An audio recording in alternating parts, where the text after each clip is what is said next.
VM से connected हो। हमने लास्ट क्लास में मेजर्स ऑफ वेरिएबिलिटी में एंड किया था अपना लेक्चर, और उसमें मेजर्स ऑफ वेरिएबिलिटी में हमने देखा था कि हमारे पास कुछ डिफरेंट स्टैटिस्टिक्स के टूल्स थे जिसको यूज़ किया था, स्टैंडर्ड डेविएशन को डिस्कस किया था, और सबका एक ही मकसद एक ही है सबको यूज़ करने का कि हम एट द एंड क्या देख रहे हैं। एट द एंड हम डेटा की करेक्टनेस देख रहे हैं और डेटा का बिहेवियर देख रहे हैं कि आया कि डेटा किस तरीके का। फाइनली उस स्टेप पे हमारे पास कि जहाँ पर हम आउटलायर्स की बात करते हैं स्पेसिफिक कि जो टेक्निक्स हैं आउटलायर्स की, अब वो उसमें यहाँ पर मेंशन हुआ था। अगर हम पहले मेजर्स ऑफ वेरिएबिलिटी वाली स्लाइड को देखें तो यहाँ पर स्टार्टिंग में यहाँ एक चीज़ हमने छोड़ी थी, वो चीज़ सबसे लास्ट में क्या थी, वो थी क्वार्टाइल डेविएशन, जिसको हम क्या बोलते हैं, IQR भी बोलते हैं। तो ये जो वो मेन पार्ट है, ये किस लिए यूज़ किया जाता है, ये यूज़ किया जाता है फॉर आउटलायर्स डिटेक्शन और रिमूवल। तो हमारे पास हमें ये देखना है कि हमारे पास क्या क्या किस डेटा के बिहेवियर पे कौन सी चीज़ कहाँ पर लगानी होती है, तो यहाँ पर उसका पार्ट है। तो IQR को इसलिए यहाँ पर रखा हुआ है कि भाई यहाँ पर ये IQR इसलिए तुम्हें पता हो कि भाई मेजर्स ऑफ वेरिएबिलिटी का हिस्सा ही है, यानी कि जो हम पढ़ रहे थे मेजर्स ऑफ वेरिएबिलिटी, वही उसी में हमारे पास ये भी IQR भी आता है। और जहाँ हमने स्टैंडर्ड डेविएशन को देखा था, तो स्टैंडर्ड डेविएशन में भी हमें आउटलायर्स से पता चल रहा था कि कहाँ पर कितनी आउटलायर्स हैं, अंदाज़ा हो रहा था। तो इसी तरीके से यहाँ पर हम पर्सपेक्टिव को चेंज करते हुए चलेंगे। यहाँ पर इसलिए ऐसे चलेंगे क्योंकि हमें अब स्पेसिफिकली ये पता करना है कि हमारे पास मेथड्स कौन कौन से होते हैं जो डिटेक्ट कर पाएँ और रिमूव कर पाएँ आउटलायर्स को। यानी कि हमारे डेटा सेट के अंदर अगर एक्सट्रीम वैल्यूज़ हैं, चाहे वो लो हो, चाहे वो बड़ी हो, ज़्यादा हो, अपर हो, तो उनको किस तरीके से डिटेक्ट किया जाए। तो यहाँ पर देखो हमारे पास मेथड्स कौन कौन से मौजूद हैं। यहाँ पर मेथड्स हमारे पास ये दो मौजूद हैं जो कि मोस्टली यूज़ किए जाते हैं, किस लिए कि हम आउटलायर्स को रिमूव कर सकें, डिटेक्ट कर सकें। तो सबसे पहला, जैसे अभी मैंने मेंशन किया था, क्वार्टाइल डेविएशन, तो इसको क्वार्टाइल डेविएशन भी कहा जाता है और IQR भी कहते हैं, जिसको हम बोलते हैं इंटर क्वार्टाइल रेंज। और देन सेकंड हमारे पास क्या है, जेड स्कोर। तो ये दो मेथड्स मौजूद हैं जिसमें हमें ये सिलेक्ट करना होता है कि आया कि कौन से डेटा सेट पे कौन सा मेथड लगाया जाए डिटेक्ट करने के लिए और रिमूव करने के लिए किसको, आउटलायर्स को। सही है। तो यहाँ पर अब इसके डिफरेंट कॉन्टेक्स्ट हैं, और वो डिफरेंट कॉन्टेक्स्ट क्या है, वो डिफरेंट कॉन्टेक्स्ट देखो यहाँ पर एक्सपेक्ट मौजूद है। साइड में हमारे पास कुछ चीज़ें मौजूद है, डेटा टाइप, रॉबस्टनेस, एजम्पशंस, कैलकुलेशन। तो इसका मतलब क्या हुआ कि हमारे पास कुछ चीज़ें हैं जहाँ पर हम बहुत आसानी से, अब देखो कुछ एक चीज़ क्लियर कट पता होगी तो यहाँ तुम्हें पॉइंट समझने में कोई मसला नहीं होगा। जेड स्कोर कहाँ लगाया जाएगा, जहाँ पर हमारी डेटा की टाइप क्या हो, नॉर्मल डिस्ट्रीब्यूटेड डेटा हो। और इसको हम डिस्कस कर चुके हैं इन डिटेल, क्या है कि नॉर्मल डिस्ट्रीब्यूटेड डेटा कैसा होता है, उसका बिहेवियर कैसा होता है। तो जेड स्कोर उस डेटा पे लगाया जाएगा जहाँ हमें नज़र आ रहा है कि हमारा डेटा नॉर्मल डिस्ट्रीब्यूटेड है, लेकिन वहाँ पर भी कहीं आउटलायर्स हो सकते हैं, एग्जिस्ट कर सकते हैं, तो वहाँ हम जेड स्कोर को अप्लाई करते हैं। In case on the other side हमारे पास IQR है।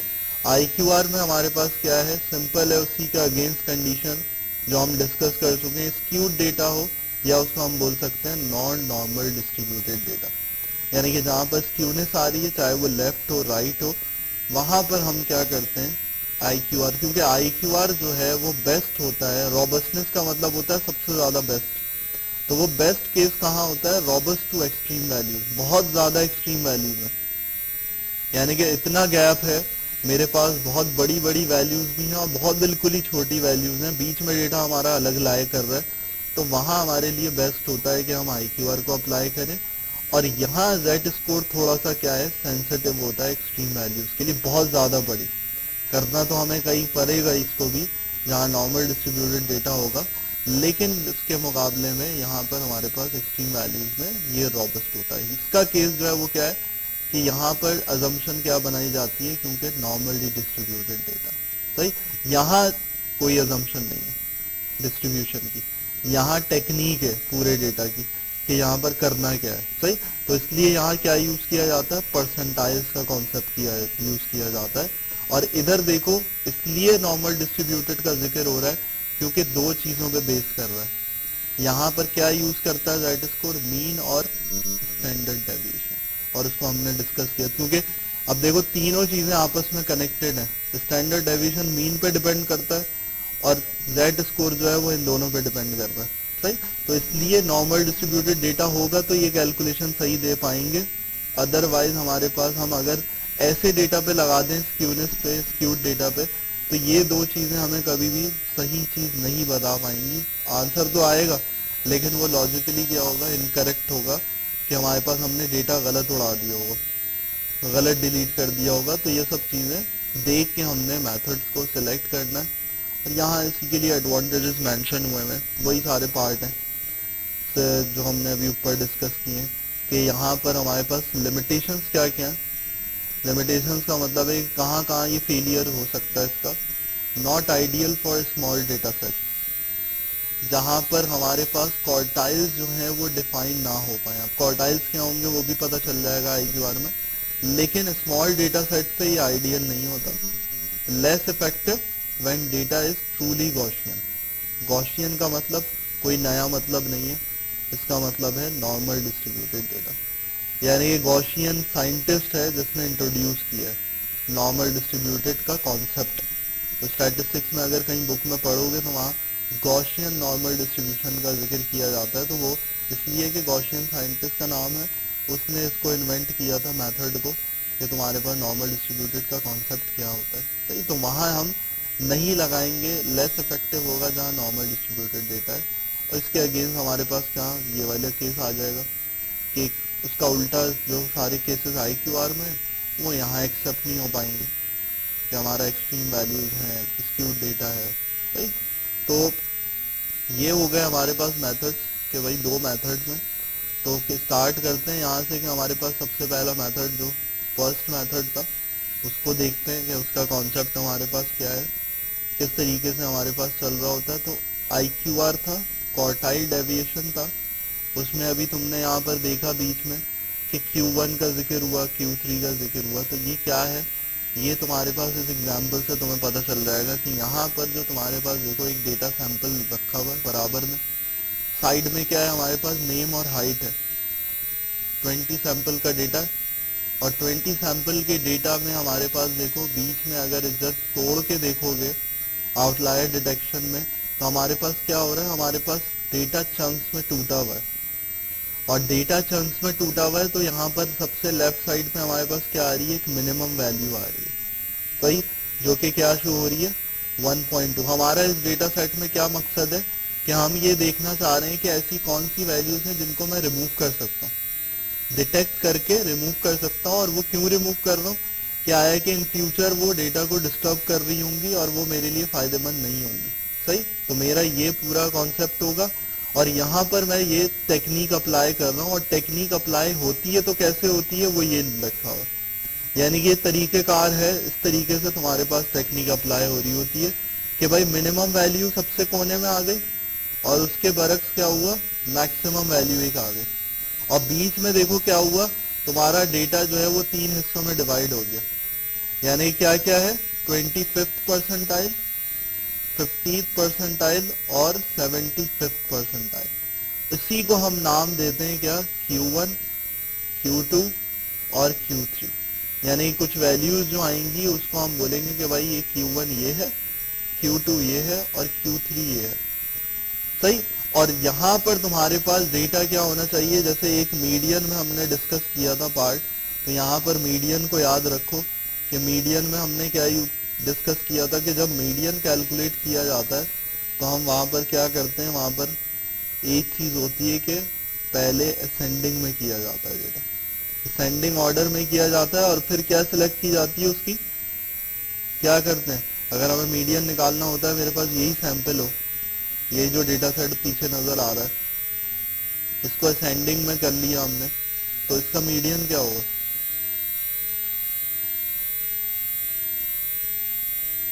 इसका मीडियन क्या निकल के आएगा, ये जो डेटा लिखा हुआ है हाइट का,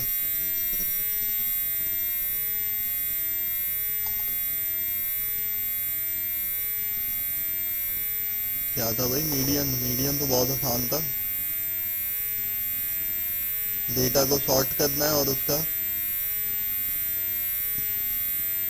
उसकी मिडिल वैल्यू निकालते हैं। मिडिल वैल्यू हमारे पास अब 20 है। इसमें मैंने बताया था 20 में इवन और ऑड को देखा जाता है। 20 है तो इसका मतलब है क्या है? इवन है, ऑड? इवन है। उसका भी तरीकेकार बताया था। जब इवन होता है तो फिर क्या करते हैं? सेंटर की 2 वैल्यूज को लेते हैं और प्लस करके डिवाइडेड बाय 2 कर देते, तो वो मीडियन निकल के आ जाता। तो यहाँ 20 है, इसका मतलब है डेटा के सेंटर में आके यहाँ पर हमारे पास जो भी डेटा है इसमें हमारे पास क्या होगा, यहाँ पर बीच में आएंगे कि भाई यहाँ पर सेंटर कौन सा आ रहा है, और सेंटर में जो भी आ रहा होगा उसका 2 वैल्यूज को लेके प्लस करके डिवाइडेड बाय 2 कर देंगे। तो हमारे पास आंसर क्या आएगा? इसका बताने का मकसद क्या है मीडियन का, कि यहाँ पर जो आंसर आएगा वो इधर लिखा हुआ है। कहाँ लिखा हुआ है? जो Q2 लिखा हुआ है वो मिडिल वैल्यू ही है। क्या है मिडिल वैल्यू? क्या लिखी हुई है? 5.75। यानी कि वो जो 15th परसेंटाइल होता है वो असल में क्या होता है? डेटा का मीडियन ही होता है। बात समझ में आ रही है? और फिर उसके बराबर में जो 25th है और 75th है, इसका मतलब है वो अलग Q1 और Q3 होता है। बात क्लियर है?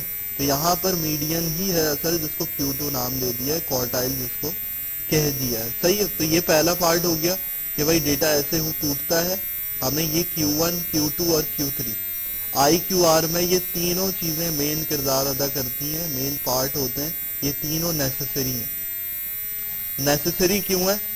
क्योंकि हम इससे क्या कैलकुलेट करते हैं तरीकेकार में? हम कैलकुलेट करते हैं लोअर लिमिट डेटा की और अपर लिमिट। यानी कि इसको बोल सकते हो लोअर बाउंड और अपर बाउंड। यानी कि कम से कम कैसी बाउंड्री होनी चाहिए? जैसे ग्राउंड की बाउंड्री बनाते हैं ना क्रिकेट खेलते वक्त, ये क्रॉस करेगा तो चौका हो जाएगा, ये क्रॉस करेगा तो छक्का हो जाएगा। तो वही चीज क्या है? बाउंड्री है कि भाई ये क्रॉस करे, इसका मतलब है इसके बाद आउटलायर्स है। बात समझ में आ रही है?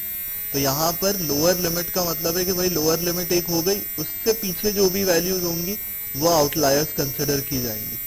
और अपर लिमिट है, अपर लिमिट से ऊपर जो वैल्यूज चली गई वो आउटलायर्स कहलाएंगी। तो अब यहाँ देखो, फॉर्मूले को छोड़ के डेटा में ही देखो, तो यहाँ तुम्हें लॉजिकली लगेगा कि हाँ यार ये आउटलायर ही होंगे। अब देखो मेरे पास मुझे गेट हुआ। अब डेटा साइंटिस्ट का काम क्या है? निकाला उसने वैल्यूज, लेकिन खुद भी देखेगा कि आया कि ये करेक्ट है या नहीं है।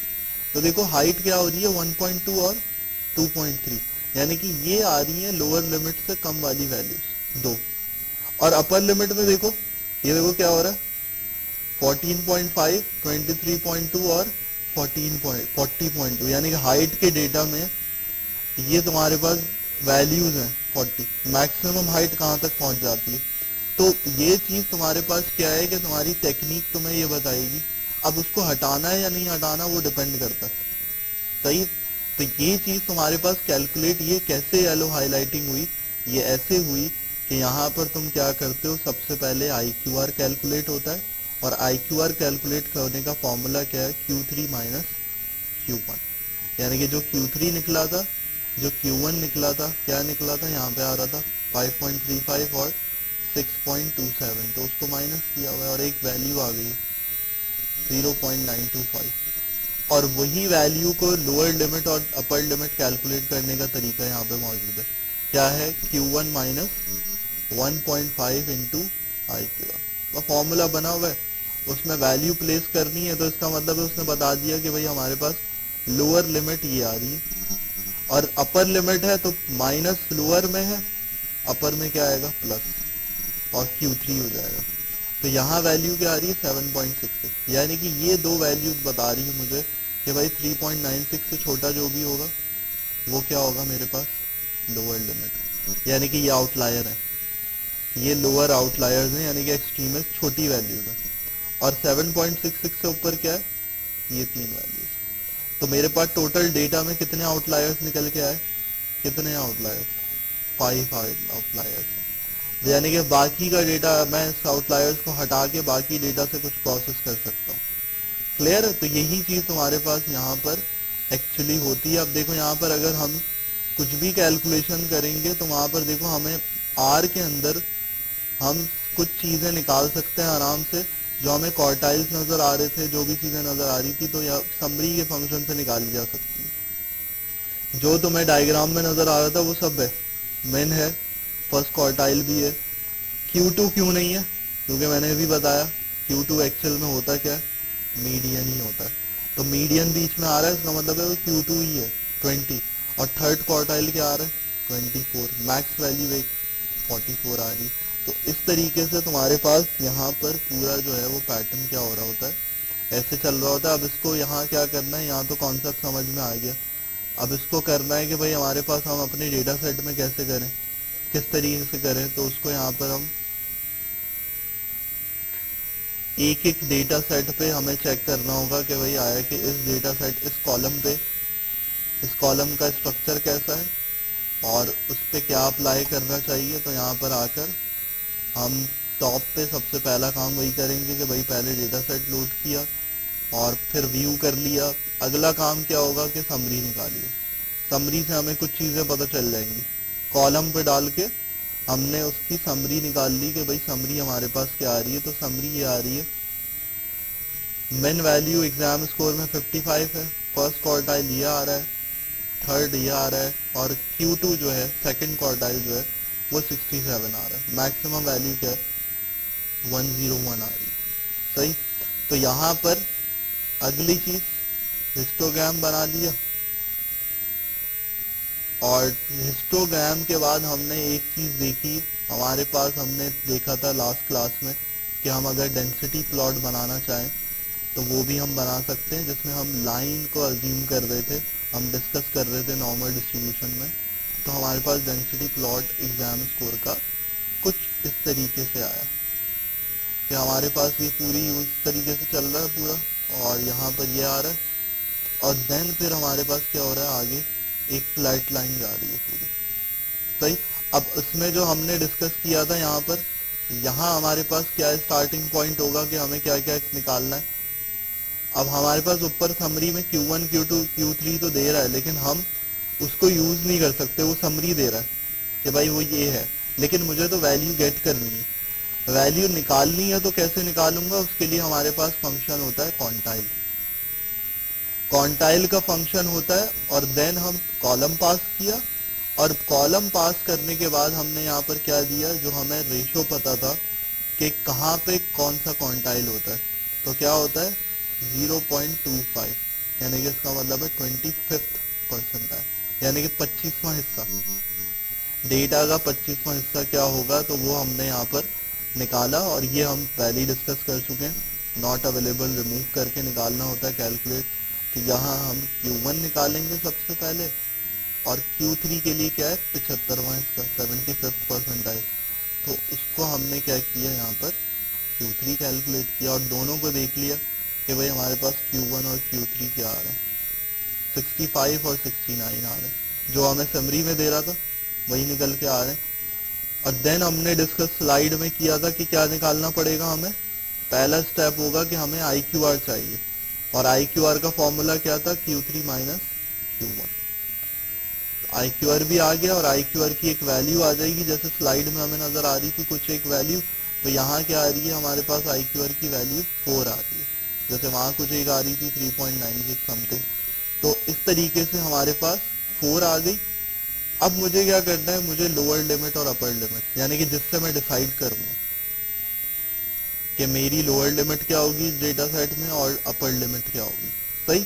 तो यहाँ देखो वही फॉर्मूला, उसी को प्लेस किया हुआ है, और यहाँ पर हमने इसी फॉर्मूले के थ्रू दोनों को कैलकुलेट कर लेना है कि लोअर लिमिट क्या है और अपर लिमिट क्या है। और इससे हमने क्या कर लेना है, दोनों को देख लेना है कि हमारे पास लोअर लिमिट देखो क्या आ गई 59, और क्या आ गई 75 अपर। इसका मतलब है मैं ये अभी अज्यूम कर रहा हूँ कि IQR के हिसाब से 59 से पीछे जो वैल्यूज हैं वो क्या है, वो एक्सट्रीमस स्मॉलेस्ट है, और 75 से अबव वैल्यूज क्या है, वो तुम्हारे पास ज्यादा एक्सट्रीमिस्ट है। लेकिन इसके हिसाब से मैं ऐसा नहीं कर सकता, मैं बगैर देखे क्या कर दूं, इन वैल्यूज को डिलीट कर दूं, रिमूव कर दूं बगैर वैलिडेशन के, क्योंकि मे बी पॉसिबल 75 से अबव वही स्कोर होता है। हाँ 101 नजर आया था हमें एक, ये हम बोल सकते हैं कि 100 मार्क्स पे होती है वैलिडेशन, 100 से ज्यादा मार्क्स नहीं होते।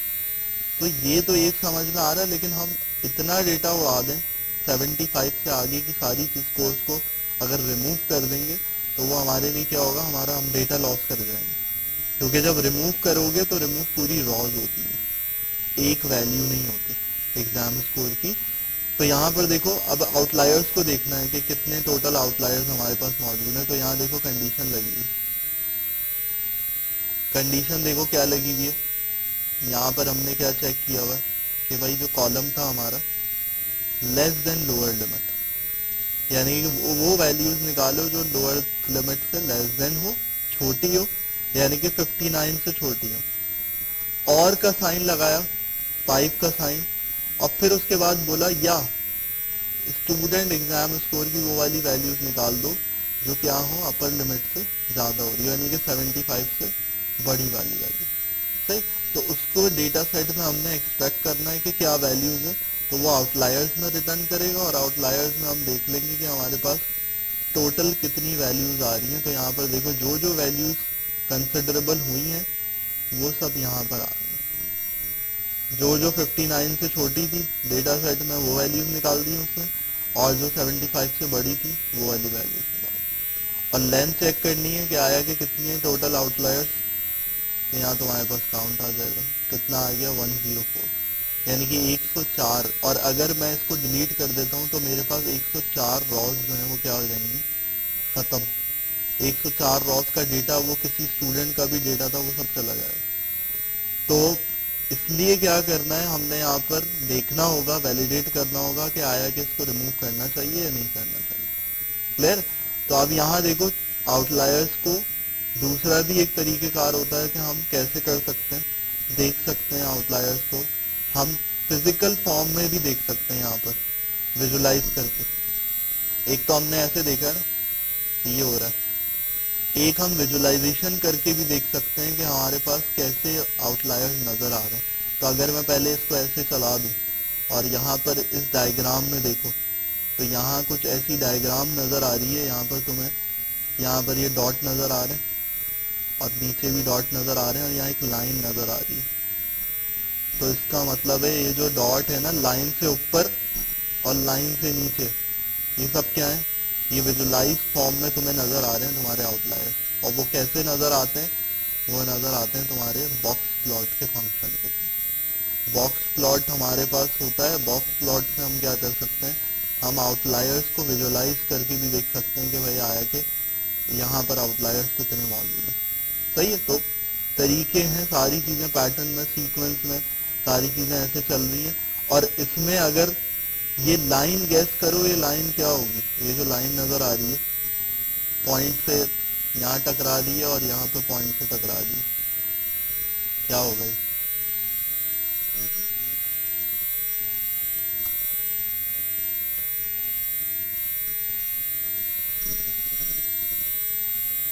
हैं? क्या होगी ये जो लाइन ड्रॉ हुई है, ये जो मैं अभी इतना समझा चुका हूँ ना तरीकेकार, टेक्निक IQR की, बॉक्स प्लॉट IQR ही है पूरा टोटल। यानी कि जो मैं यहाँ पर स्लाइड में डिस्कस कर रहा था तुम्हारे साथ, ये तो बॉक्स प्लॉट भी यही दिखा रहा है तुम्हें, तुम्हारे कॉलम को, और वो विजुलाइज फॉर्म में यही चीजें बता रहा है। तो अब यहाँ देखो हमने यहाँ कितने की पार्ट डिस्कस किए हैं, वो सब यहाँ पर है। क्या क्या हमने क्या क्या की पार्ट IQR में मेन की पार्ट क्या क्या डिस्कस किए थे, first quartile, second quartile, third quartile, और लोअर लिमिट और अपर लिमिट, ये 5 चीजें। तो यहाँ 5 चीजें हैं, किधर हैं 5 चीजें, इसको तो बता सकते हो। अभी आउटलायर्स हमने निकाले हैं, और यहाँ मैंने अभी खुद बता दिया है कि कहाँ है आउटलायर्स नजर आ रहे हैं। ये लाइन नजर आ रही है, ये क्या है, नीचे वाली लाइन और एक ऊपर वाली।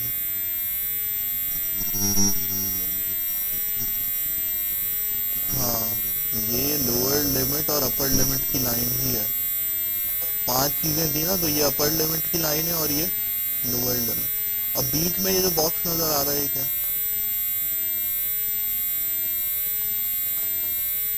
बीच में बची 3 चीजें, क्या चीजें बची? लोअर लिमिट और अपर लिमिट को हटा के 5 में से 3 चीजें बची। क्वार्टाइल। तो ये जो पहली लाइन, पहली बॉक्स की लाइन है, ये फर्स्ट क्वार्टाइल है। और सेकंड लाइन जो है बीच बीच में मोटी, ये मीडियन है, सेकंड क्वार्टाइल। और जो ऊपर है वो क्या है तुम्हारा? वो है थर्ड क्वार्टाइल। बात क्लियर है? तो बॉक्स प्लॉट जो है वो पूरा विजुलाइज IQR को कर रहा होता है। हाँ, दूसरे मेथड में बॉक्स प्लॉट यूज नहीं किया जाएगा। जब भी IQR यूज कर रहे होगे तो बॉक्स प्लॉट को यूज कर सकते हो। सही। तो अपने भाई आउटलायर्स निकाल लिए और आउटलायर्स निकल गए। अब मुझे ये डिसाइड करना है इन आउटलायर्स को हटाना है या नहीं हटाना। सही। अब तुम बताओ, हटाना चाहिए या नहीं हटाना चाहिए? नहीं हटाना चाहिए। कैसे वैलिडेशन होगी हमें?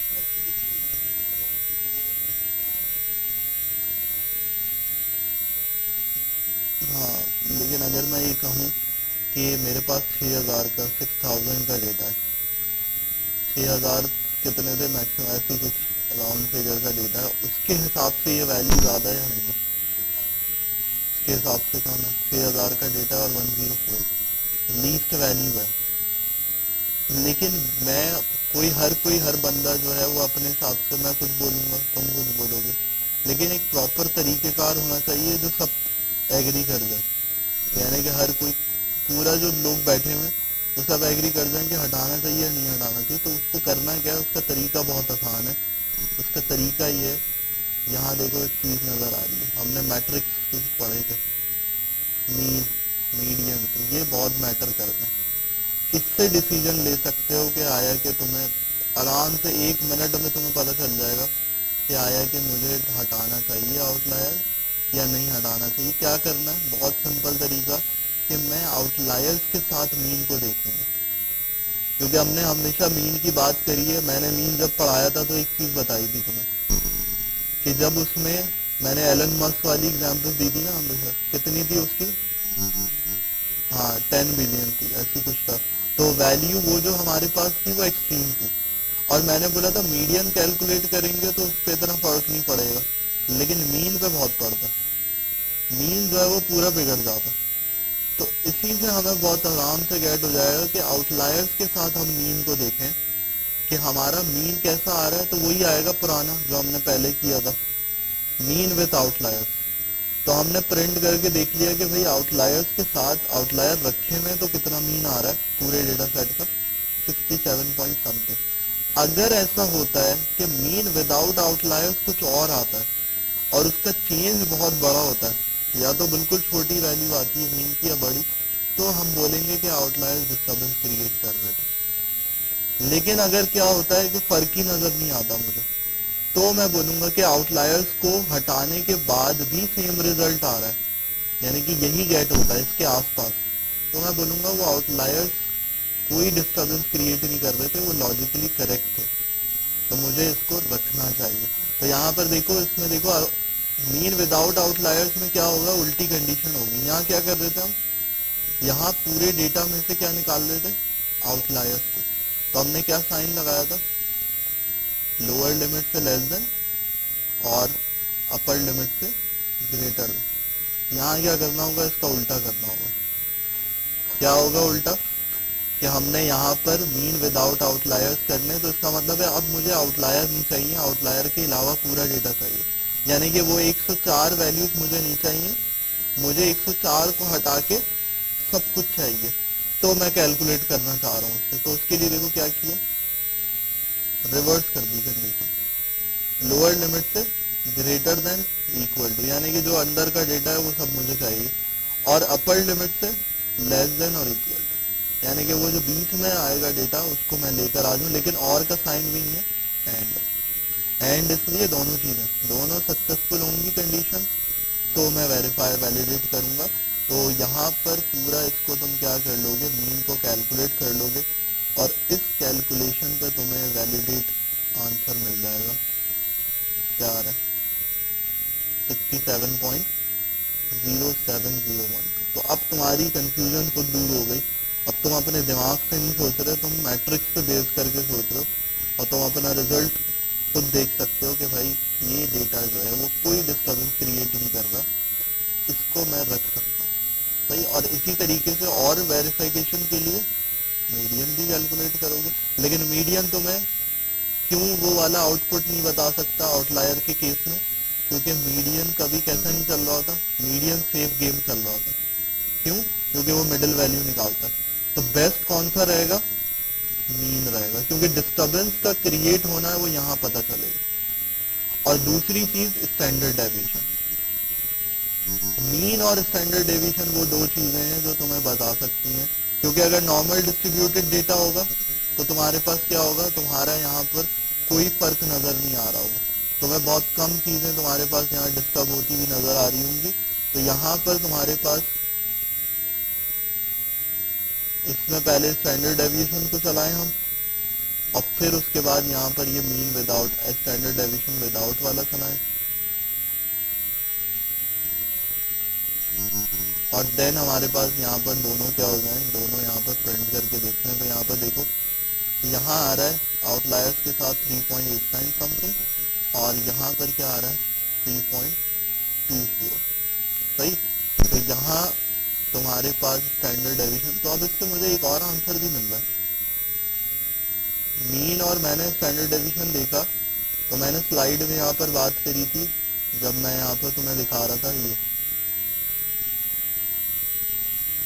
जेड स्कोर कब अप्लाई करना चाहिए और IQR और जेड स्कोर के लिए कौन सी दो चीजें बेस्ट हैं। तो हमें एक और चीज भी पता चली कि एग्जाम स्कोर का डेटा भी कैसा है, कैसा है एग्जाम स्कोर का डेटा, वो नॉर्मल डिस्ट्रीब्यूटेड ही है, क्योंकि जब मीन डिस्टर्ब नहीं हो रहा, स्टैंडर्ड डेविएशन डिस्टर्ब नहीं हो रहा, तो वहां पर तुम्हारे पास तुम्हें एक और आंसर मिल रहा है कि तुम्हारा जो डेटा है वो, और अगर इसको दोबारा देखो डेंसिटी प्लॉट जो हमने बनाया था, तो यहाँ देखो क्या है, यहाँ ये बेल कर्व नजर आ रहा है। आगे कुछ वैल्यूज हैं जो फ्लैट हो गई हैं, लेकिन फ्लैट होने से पहले ये बेल कर्व नजर आ रहा है। भाई तो इस तरीके से तुम्हारा बेस तुम्हारी क्लियर होगी, तुम्हारे कॉलम्स पे डेटा सेट पे तुम आराम से कंक्लूजन्स निकाल सकते हो कि आया कि क्या हो रहा है, क्या चीज़ हमारे पास करेक्ट है, कितनी है, और कैसे हम उसको वैलिडेट करेंगे, सब चीज़ें करेंगे। सही है। तो अब इसमें तुम एक्टिविटी डेटा सेट वाले पे करो, किसी पे भी करो, कोई भी एक कॉलम पकड़ के उस पर IQR कहाँ लगना चाहिए उसको देख के इम्प्लीमेंट करो उसको।